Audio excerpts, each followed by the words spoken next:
به نام خالق هستی، شاهراه ثروت، فصل 8، بخش اول.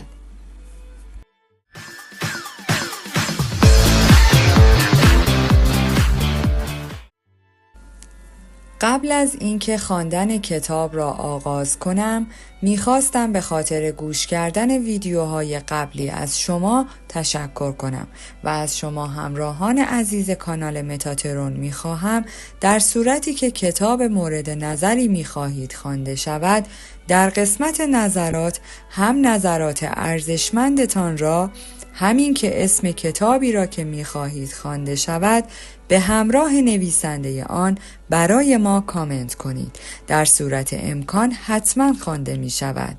امیدوارم تا اینجا توانسته باشم نقشی در اصلاح سبک مالی شما عزیزان ایفا کرده باشم. با تشکر کانال متاترون، لطفاً لایک فراموش نشود. یکپارچگی پول. یکپارچگی واژه جالبی است. من شنیدم که به طرق بسیار متفاوت و در مفاهیم متفاوتی به کار رفته است. به باور من این یکی از واژه‌هایی است که بیش از سایر واژه‌ها مورد کاربرد نادرست، گیج کننده و همچنین مورد سوء استفاده قرار گرفته است. او هیچ یکپارچگی ندارد، یا اگر آنها یکپارچگی داشتند موفق تر بودند. ممکن است فردی دیگر بگوید این خانه از طراحی یکپارچه برخوردار است. پیش از بحث در خصوص یکپارچگی پول فکر می کنم بهتر است تعریف خودم را از یکپارچگی شرح دهم. فرهنگ لغت و بستر برای واژه یکپارچگی 3 تعریف ارائه می دهد که عبارتند از 1. کمال، وضعیتی بی کم و کاست. 2. فساد ناپذیری، پایندگی استوار به اصول به ویژه اخلاقی یا ارزش‌های هنری. 3. کامل بودن، کیفیت یا حالتی از کامل بودن یا مجزا نبودن. یکپارچگی در اتومبیل. هر 3 تعریف فوق برای بحث در خصوص پول و یکپارچگی ضرورت دارد. برای روشن شدن بهتر این مطلب از مثال یکپارچگی در اتومبیل استفاده می کنم. یک اتومبیل از سیستم هایی تشکیل شده است، از جمله سیستم ترمز، سیستم سوخت، برق، هیدرولیک و غیره. در صورتی که این سیستم ها به صورت یکپارچه کار نکنند، اتومبیل قادر به حرکت نخواهد بود یا به عبارتی در وضعیت درست قرار نخواهد داشت. به طور مثال اگر سیستم سوخت معیوب باشد، اتومبیل به طور کلی متوقف می شود. یکپارچگی اتومبیل آسیب دیده و از هم گسیخته است. اتومبیل فاقد تمامیت و یکپارچگی است. یکپارچگی، سلامتی و ثروت. بدن انسان نمونه دیگری از این دست است. برخی از سیستم‌های بدن عبارتند از سیستم گردش خون، تنفسی، عصبی، اسکلتی، گوارشی و غیره. چنانچه در یکپارچگی سیستم‌های بدن انسان خدشه‌ای به وجود آید، مثلا به دلیل لخته شدن سرخ رگ‌ها معیوب شود، سلامتی کاهش پیدا می‌کند و خیلی زود فرد دچار بیماری یا مرگ می‌شود. درست همانطور که ممکن است سلامت انسان در اثر فقدان واقعی یکپارچگی به خطر بیفتد. ثروت نیز ممکن است به واسطه نبود یکپارچگی خدشه‌دار شود. علائم و نشانه‌های نبود یکپارچگی مالی نه بیماری یا مرگ ناشی از وجود مشکل در یکپارچگی جسمانی، بلکه درآمد پایین، مالیات‌های سنگین، هزینه‌های زیاد، بدهی زیاد، ورشکستگی، ضبط اموال، افزایش جرم و جنایت، خشونت، غم و ناامیدی است. در بخش‌های قبلی 5 ضریب هوش مالی متفاوت را نام بردم. بار دیگر آنها را تکرار می‌کنم. ضریب هوش مالی شماره 1 کسب پول بیشتر، 2 حفاظت از پول، 3 بودجه بندی پول، 4 اهرم ساختن از پول و 5 ارتقاء دانش مالی. چنانچه فردی بخواهد ثروتمند شود، ثروتمند بماند و ثروتش را برای نسل‌های دیگر به ارث بگذارد، داشتن یکپارچگی مالی برایش الزام آور خواهد بود. نداشتن حتی یکی از این 5 هوش مالی مثل کسی است که نمی‌داند چگونه با اتومبیلی که پدال ترمز ندارد و به جای بنزین آب توی باکش ریخته شده است رانندگی کند. وقتی فردی دچار مشکل مالی است باید بدانیم یک یا تعداد بیشتری از ضریب هوش‌های مالی او معیوب است و لذا در زمینه مالی فاقد یکپارچگی و کمال است. به عنوان مثال یکی از دوستانم مدیر کسب و کاری کوچک است و درآمد خیلی زیادی دارد. مشکل او این است که در مقابل مالیات‌ها هیچ سپر دفاعی ندارد. علاوه بر آن بودجه بندی خوبی ندارد و با بی‌ارادگی پولهایش را برای خرید لباس و رفتن به تعطیلات هزینه می‌کند. اهرم مالی او خانه‌ای بزرگ است چون فکر می‌کند قیمت املاک فقط روند صعودی دارد. او در خصوص مسائل مالی به توصیه همسر و مشاور مالی خود عمل می‌کند. همسر او مرد خیلی خوبی است اما او نیز همچون همسرش مشکلاتی مشابه را با تمام 5 ضریب هوش مالیش دارد. آنها آدم‌های خوبی هستند، تحصیل کرده، درستکار، دارای اعتقادات مذهبی و سخت‌کوش. آنها از زندگی خود لذت می‌برند و فرزندانشان را بزرگ می‌کنند. مشکل آنها فقدان یکپارچگی مالی است. نبود یکپارچگی مالی آنها وقتی خودش را نشان می‌دهد که مجبور می‌شود برای پرداخت بدهی، کارت اعتباری، تأمین هزینه دانشگاه 3 فرزندشان و داشتن پول کافی برای دوران بازنشستگی از طریق گرو گذاشتن حق مالکیت خانه خود وام بگیرد. مشکل اینجاست که آنها فکر نمی کنند مشکلی دارند. هر روز صبح از خواب بیدار می شوند، فرزندانشان را راهی مدرسه می کنند و خودشان سر کار می روند. در پایان روز کاری به خانه برمیگردند، با فرزندانشان بازی میکنند، به آنها در انجام تکالیفشان کمک میکنند، کمی تلویزیون تماشا میکنند و سپس به رخت خواب میروند. آنها میدانند مشکلی وجود ندارد اما ترجیح میدهند به ماهیت آن پی نبرند با این امید که چیزی تغییر نخواهد کرد. کارت گزارش مالی. دوستان من، مثل اغلب افراد صورتهای مالی شخصی ندارند. آنها نمیدانند صورتهای مالی چه هستند و به چه علت حائز اهمیت هستند. دوستان من درست مثل اغلب فارغ التحصیل‌ها دانشگاه را ترک می‌کنند بدون اینکه فرق بین یک تقاضای اعتبار، امتیاز اعتبار و صورت مالی را بدانند. اما آنها بدون صورت مالی شخصی نمی‌دانند به لحاظ مالی در چه جایگاهی هستند، چه اشتباهاتی دارند و در کدام بخش از عملکردهایشان ممکن است فاقد یکپارچگی مالی باشند. بدون داشتن یک صورت مالی و 5 ضریب هوش مالی، دانستن این که چه بخش از کارهایمان نادرست است و نیاز به اصلاح دارد دشوار خواهد بود. به عقیده من نبود یکپارچگی از همینجا آغاز می شود. این معضلی است که در سیستم مدرسه ما و با ضریب هوش مالی شماره 5 ارتقاء دانش مالی شروع می شود.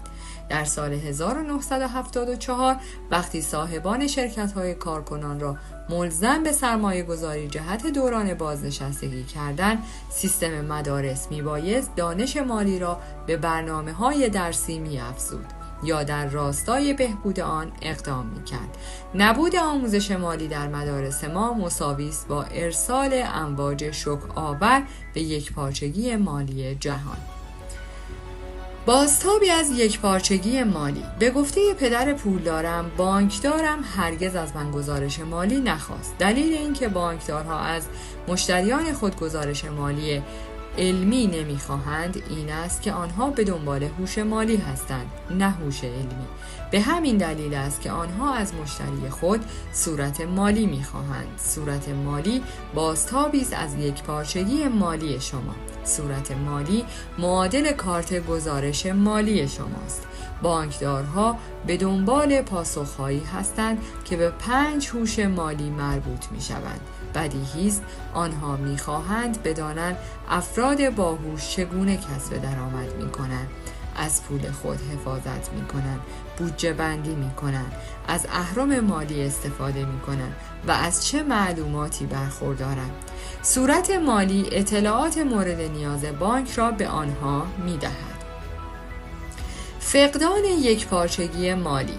چنانچه فردی فاقد یکپارچگی مالی باشد، به این معنا که به شدت بدهکار باشد، بودجه بندی خوبی نداشته باشد، بیش از درآمدش خرج کند، اموالش توقیف شود و یا ورشکسته شود. از نظر بانک مشتری مناسبی نخواهد بود.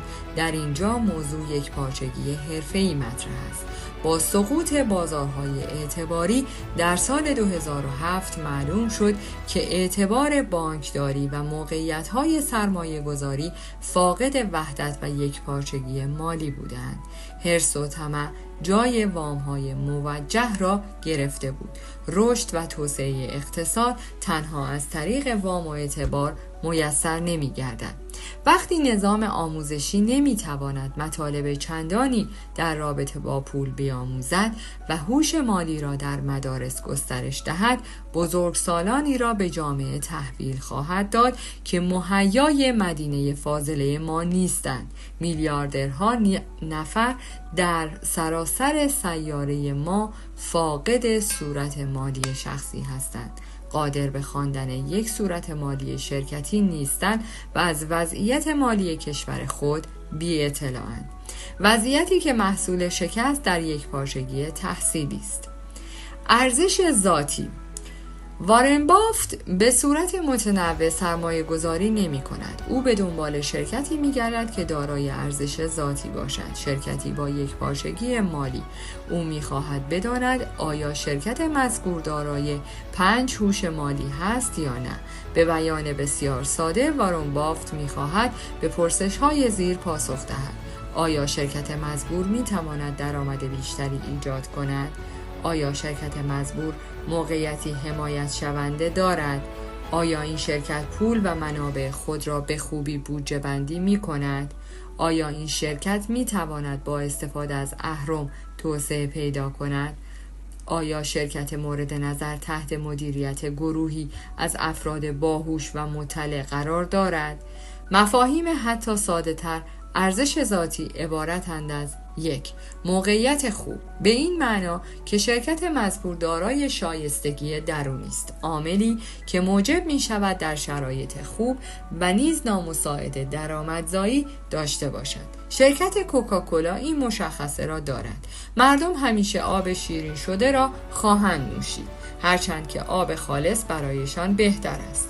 یکی از مزیت‌های مهم کوکاکولا نشان تجاری آن است که تحت حمایت قانونی قرار دارد. شاید ضریب هوش مالی شماره 2 حفاظت از پول را به خاطر بیاورید. در این مورد وارن به این محصول علاقه دارد، زیرا تحت یک نشان تجاری و دارای حمایت قانونی است و صرفاً یک کالا نیست. یک نشان تجاری معروف که تحت حمایت قانونی است و در برابر غارتگران اقتصادی از آن دفاع می شود، بر ارزش ذاتی کوکاکولا می افزاید.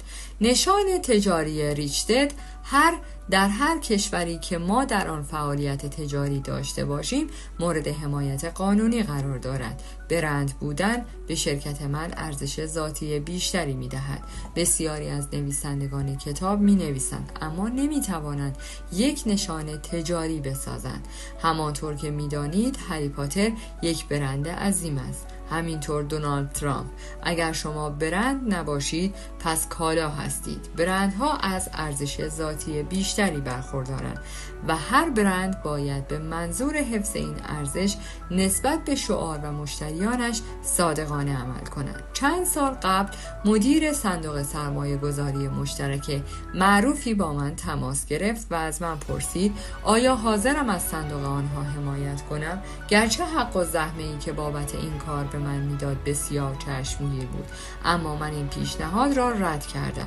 من فکر کردم حمایت از یک صندوق سرمایه گذاری مشترک نمیتواند برای برند ریچتد کار درستی باشد. از نظر من این میتوانست نشان دهنده فاقد یک پارچگی باشد و چه بسا از ارزش ذاتی برند ریچتد بکاهند.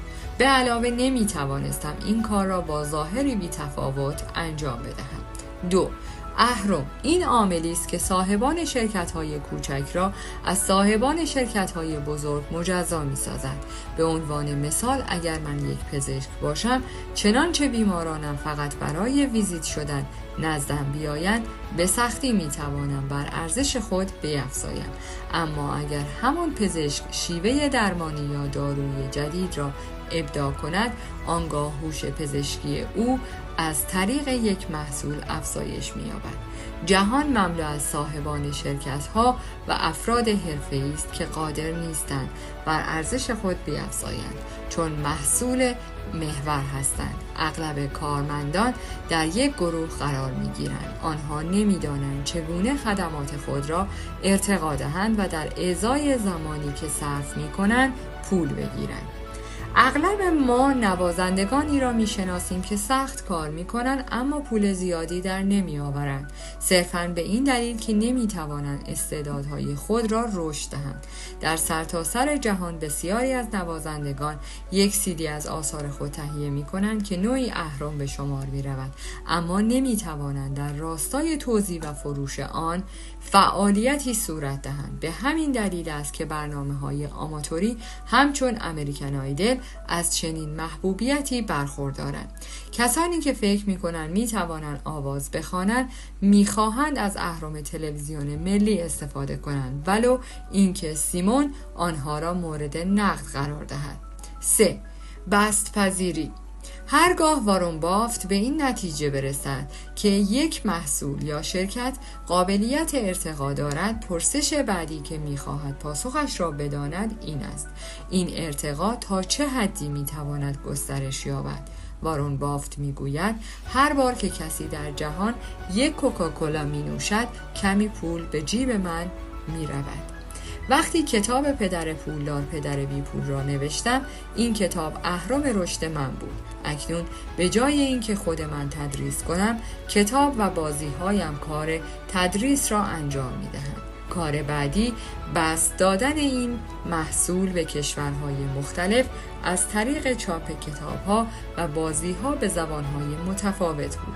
این کار به واسطه اعطای مجوز نشر محصولات ریچتد به شرکت‌هایی در بخش‌های متفاوت دنیا انجام شد. به این ترتیب اکنون به جای اینکه شرکت خودم کار چاپ، انبارداری و پخش محصولاتم را انجام دهد، ناشرانی در 109 کشور مسئولیت این کار را به عهده دارند. این نمونه‌ای من از اهرم و سپس بست‌پذیری است. 4. پیشبینی پذیری.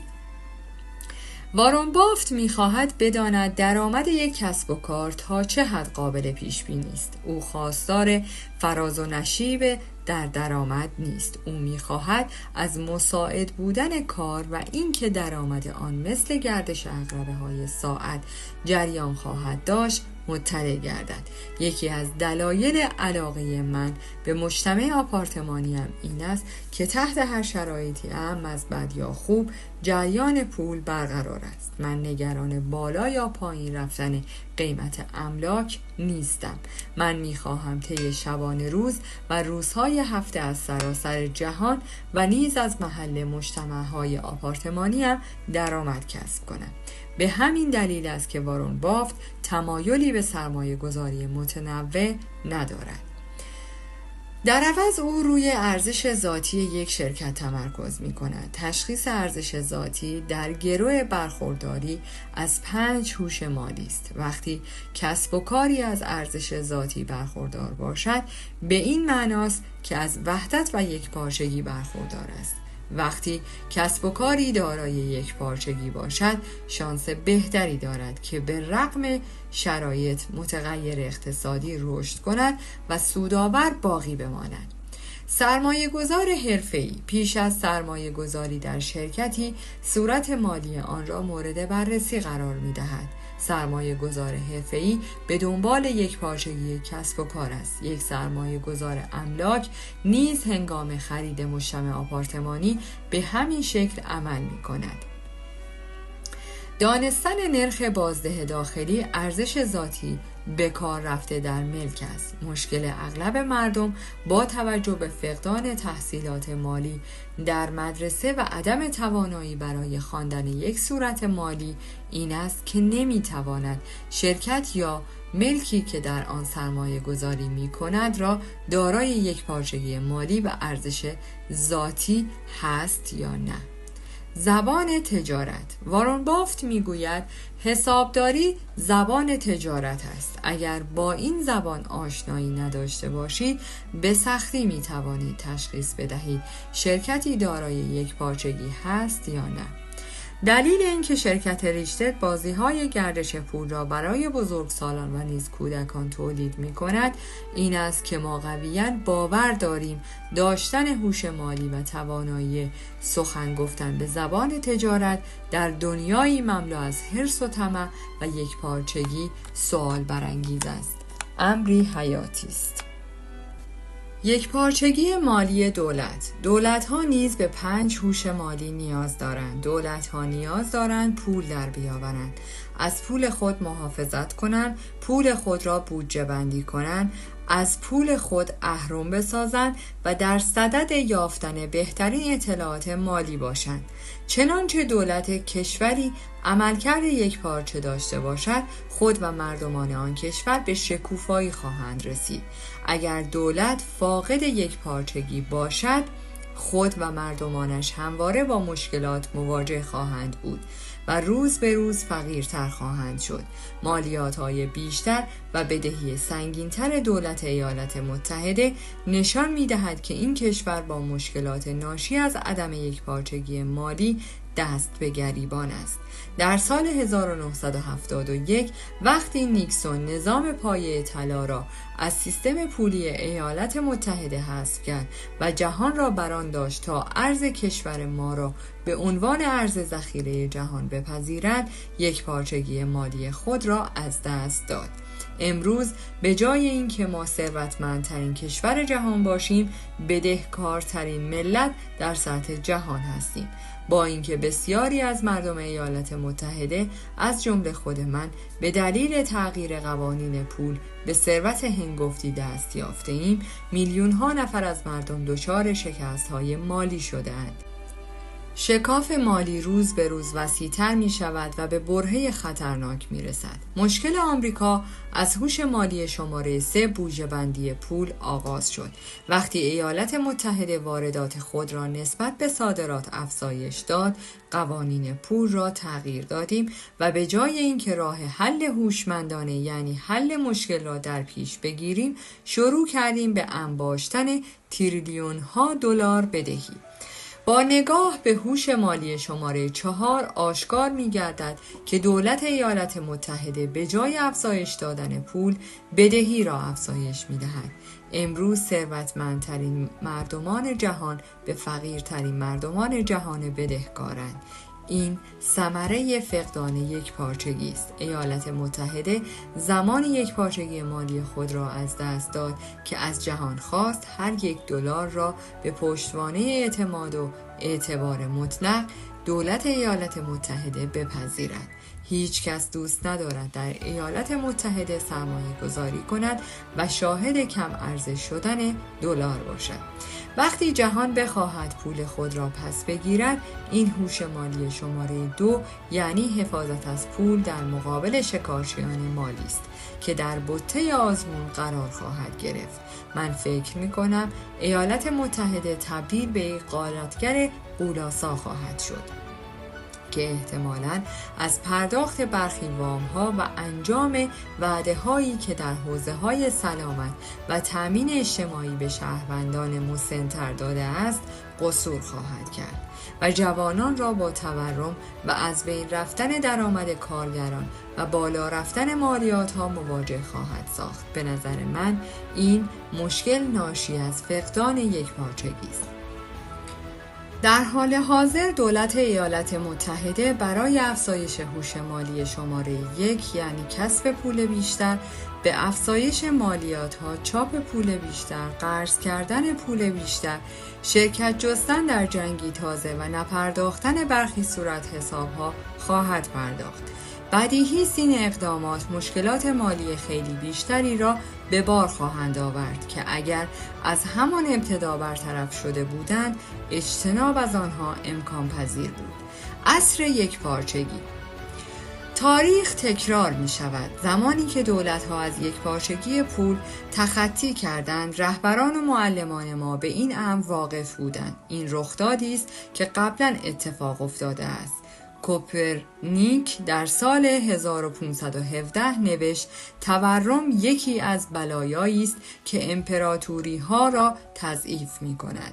در سال 1776 آدام اسمیت گفت تورم مهلکترین ضربه ها را به دارایی و بهورزی مردم وارد می سازد. هشدار اسمیت مدتی بعد در آلمان به حقیقت پیوست وقتی در پی از بین رفتن یکپارچگی ارز دولت وایمار هیتلر به قدرت رسید. تنها دلیل این که ایالات متحده و مردم جهان تفاوت بین پول و ارز را درک نمی کنند این است که نظام آموزشی ما فاقد یکپارچگی آموزشی هستند و لذا نمی‌توانند انسان‌هایی با سواد مالی را پرورش دهند. من شخصاً معتقدم مردم ما و تمام جهان همگی به سمت یک طوفان تمام عیار حرکت می‌کنیم. من فکر می‌کنم وقتی به مدت طولانی از مسیر وحدت و یکپارچگی خارج شده باشیم، نیروهای مالی، سیاسی، زیست محیطی و معنوی موجب خواهند شد نوسانات مسیر دیگری را در پیش بگیرند. نمی‌دانم دقیقاً چه اتفاقی رخ خواهد داد. شاید همکنون رخ داده باشد. متاسفانه ابرثروتمندان همان کسانی که از وضعیت فعلی بالاترین منفعت را میبرند از این تحول کمترین آسیب را خواهند دید. این بقیه ما هستیم که نیروهای طبیعت را حس خواهیم کرد و خود را ملزم خواهیم دید که با تمام توان در مقابل این طوفان بایستیم و این افراد فقیر هستند که بیشترین رنج را متحمل خواهند شد. خبر خوب این است که مشکلات پیش رو ما را باهوشتر خواهند کرد، مشروط بر اینکه با شجاعت با آنها روبرو شویم و از آنها تفره نرویم. در دل هر مشکل گوهری از دانایی نهفته است که موجب می شود باهوشتر و قوی‌تر شویم و بتوانیم به رغم شرایط اقتصادی عملکرد بهتری داشته باشیم. خبر حتی بهتر این است که برخی از دولت‌های ملی شروع کردند به اجرای دوره‌های آموزش مالی در نظام‌های آموزشی خود و من پیش بینی می‌کنم کشوری که بهترین آموزش مالی را داشته باشد جهان را به دوران جدیدی از شکوفایی اقتصادی سوق خواهد داد. هرچه نباشد اکنون در عصر اطلاعات به سر می‌بریم. ارزش ذاتی خود را افزایش دهید. در ضمن کسب آمادگی برای طوفان احتمالی پیش رو برای تک تک ما امر مهمی است. توصیه‌های من به شرح زیر هستند. به خانه خود سر و سامان بدهید، درست مثل منوانی که قایقش را برای طوفان آماده می کند. قایق مالی خود را طوری آماده کنید که برای دریانوردی مناسب تر باشد. به 5 هوش مالی نگاهی بیندازید و از خودتان بپرسید اکنون نیاز دارید روی کدام یک از آنها کار کنید. کدام یک از آنها نیازمند فعالیت بیشتری است. کدام یک از آنها بزرگترین مشکل شماست. روی همان مورد تمرکز کنید و همکنون به پرورش آن بپردازید. سعی نکنید هر 5 هوش خود را به یک باره ارتقا دهید. این کار موجب سرخوردگیتان خواهد شد. به باور من خواهید رسید که تمام 5 هوش با هم مرتبط هستند. لذا با تمرکز روی یکی از آنها در نهایت تمام 5 هوش را ارتقا خواهید داد. سپس هر روز کمی برای آموختن وقت بگذارید. همیشه به خاطر داشته باشید هیچ گلف بازی یک شبه حرفه‌ای نشد، حتی تایگر. با ارتقاء 5 هوش مالیتان یک پارچگی مالی و ارزش ذاتی خود را افزایش می دهید. اگر مطمئن نیستید که چه کار کنید، خواهش می کنم بدون ترس یا خجالت کمک بگیرید. در فصل بعدی که در خصوص یافتن نبوغ مالیتان است، برایتان شرح می دهم که خود من چقدر به کمک افراد باهوش تکیه می کنم. هیچ کس بی نیاز از کمک نیست. 2. در دارایی‌های سرمایه گذاری کنید که ارزش ذاتی دارند. بار دیگر به برخی از معیارهایی که وارون باف در تعیین ارزش ذاتی یک شرکت به کار میبرد بنگرید. سپس به عنوان تمرین از خودتان بپرسید کدام یک از شرکت‌های پیرامونتان با این نیازها تطابق دارند. حتی اگر سرمایه گذاری نمی کنید، این تمرین بسیار خوبی است برای افزایش ضریب هوش مالیتان. ارزش ذاتی املاک. یکی از دلایل علاقه‌مندی من به حوزه املاک این است که می توانم بخش اعظم ارزش ذاتی ملک را ببینم، لمس کنم و تحت کنترل قرار دهم. اما همیشه به خاطر بسپارید بیشتر املاک سرمایه گذاری سودآوری به شمار نمی روند. یک تمرین عالی صرف نظر از اینکه پول داشته باشید یا نه این است که به تعدادی از املاک بنگرید و ارزش ذاتی آنها را تجزیه و تحلیل کنید. یکی از محاسن املاک برانگیختن خلاقیت ماست. به عنوان مثال من می توانم در راستای تأمین مالی، اصلاحات یا روش‌هایی برای افزایش ارزش ملک خلاقیت به خرج دهم، در حالی که انتخاب یک سهام یا خرید سهام صندوق‌های مشترک سرمایه گذاری مستلزم خلاقیت چندانی نیست. اما در حوزه املاک خلاقیت توأم با یک پارچگی می تواند شما را به ثروت خیلی زیاد برساند. 3. مدخل‌های کشتی را با برزنت بپوشانید. در دانشکده ناوگان بازرگانی ایالات متحده به ما آموختند وقتی طوفان در شرف وقوع بود مدخل‌های کشتی را با برزنت بپوشانیم. این به این معنا حفاظت از یک پارچگی کشتی است. طی چند سالی که در ناوگان دریایی بودم این شانس را داشتم که در اقیانوس آرام در خلال 4 طوفان کشتیرانی کنم. حتی امروز هم می توانم امواج غولاسا و کوهی از آب را تجسم کنم که کل کشتی را در هم می شکند. می توانم صدای قشقش کشتی و کش و قوسهایش را ببینم، احساس کنم و بشنوم، در حالی که سعی دارد یک پارچگی ساختاریش را حفظ کند و از میان آن موج سهمگین بیرون بیاید. خوشحالم که مهندس‌ها کشتی خیلی خوبی طراحی کرده بودند و خدمه کشتی تحت آموزش قرار گرفته بودند و آمادگی مقابله با طوفان‌ها را داشتند. با پایان عصر صنعتی و سیطره یافتن عصر اطلاعات بحران شدت می‌گیرد. قیمت نفت بالا می‌رود. قیمت دلار کاهش می‌یابد. چین و هند تولید اتومبیل و هواپیما را آغاز می‌کنند. مشاغل تولیدی ناپدید می‌شوند. شرکت‌ها به آن سوی آب‌ها نقل مکان می‌کنند. نسل پرزاد و ولد انتظار دارند مورد حمایت دولت قرار گیرند. تروریسم رو به ازدیاد است. ما در جنگ‌هایی شرکت می‌کنیم که از عهده هزینه‌هایش بر نمی‌آییم و بدهی‌هایی که باید باز پرداخت شوند رو به افزایش هستند. مشکلاتی که پیشتر روی هم تلمبار شده و پنهان بودند اکنون سر بر خواهند آورد. در عصر اطلاعات همچون 5 هوش مالی مهمترین دارایی‌های شما خواهند بود. به باور من یک پارچگی مالی جهان با چنان چالشی روبرو خواهد شد که در طول تاریخ بی سابقه است. به نظر من علت آن حرص و آز خیلی زیاد، اطلاعات نادرست و فساد حاکم بر شرکت‌ها، دولت‌ها و مدارس است. به عقیده من در آگوست سال 2007 وقتی بازارهای اعتباری شکست خوردند، نشانه‌هایی از طوفان پیش رو را لمس کردیم.